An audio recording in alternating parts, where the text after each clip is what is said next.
সন্ধ্যা হয়ে গেছে আর আমি প্রথমে ঠাকুরকে সন্ধ্যাটাও দিয়ে নিচ্ছি। ওদিকে মিস্টার পল বানাচ্ছে নিরামিষ ফুচকা।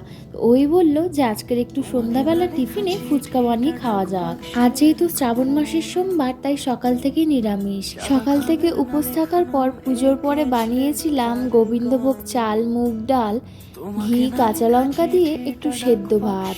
আর রাতের জন্য একটু কাবলি ছোলা ভিজিয়ে রেখেছি, সেই কাবলি ছোলাটার তরকারি করব। আর ভাবছি একটু লুচিও বানাবো।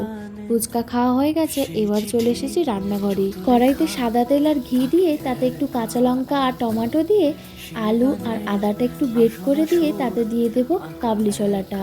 এটা আগে থেকে সেদ্ধ করে নিয়েছি। আর এতে কিন্তু কোনো এমনি লবণ বা হলুদ ইউজ করব না। সিন্দুক লবণ আর ওই কালারের জন্য একটু গুঁড়ো লঙ্কা ইউজ করেছি। তরকারিটা করার আগেই আমি আগে আটাটা মেখে রেখেছিলাম আর এবার বেলে দিয়েছি। মিস্টার পল একদিকে ভেজে নিচ্ছে। গরম গরম লুচি আর তার সাথে কাবলি ছোলার এই সাদা ঘুগনিটাও তৈরি হয়ে গেছে। আর এবার মিস্টার পলকে খেতেও দিয়ে দিই আর আমিও খেয়ে নেব। আমাদের দুজনেরই মটরের থেকে এই কাবলি ছোলার ঘুগনিটা খুব ভালো লাগে। আর এই ঘুগনিটা দেখেছি নিরামিষ করলে বেশি ভালো হয়। পলকে এবার খেতে দিয়ে দিয়েছি আর আমিও নিজের খাবারটা নিয়ে বসে পড়েছি। চলুন এবার মুভি দেখতে দেখতে রাতের খাবারটা শেষ করি। শ্রাবণ মাসের প্রথম সোমবারটা আমরা এইভাবে কাটালাম। ওম নমঃ শিবায়।